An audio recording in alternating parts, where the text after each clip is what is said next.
As the first quarter of 2010 springs to a close, I'm joined once again by NAREIT Vice President of Research and Industry Information, Brad Case, to put some context behind the numbers. Let's start with the first quarter performance of REITs compared to the broader markets.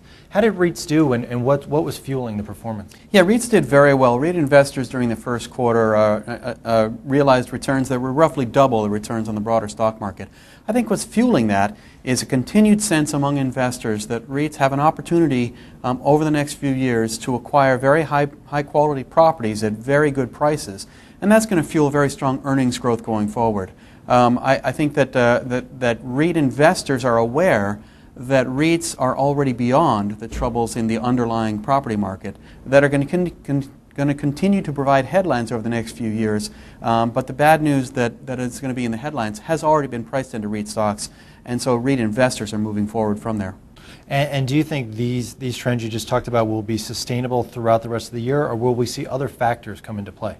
Well, we're in a recovery phase, and returns are generally strongest in the early stages of a recovery from a recession.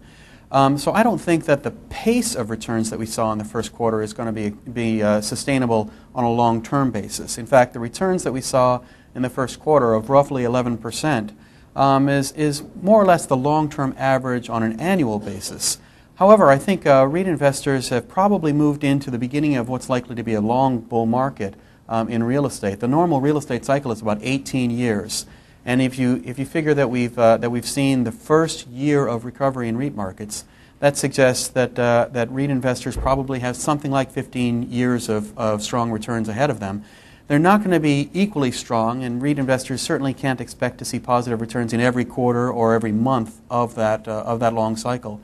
But I think REIT investors probably have moved into the bull part of the market for real estate. Now, looking at individual sectors, retail, lodging, multifamily have all outperformed.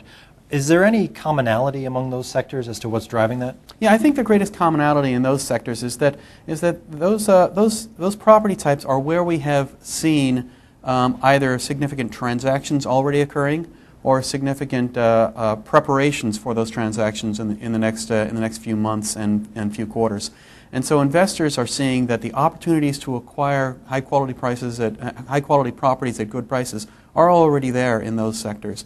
In the other sectors, maybe investors think that those property acquisition opportunities, those growth opportunities, are another few months or even quarters off. Great. Thank you, Brad. For REIT.com, I'm Matt Bishart.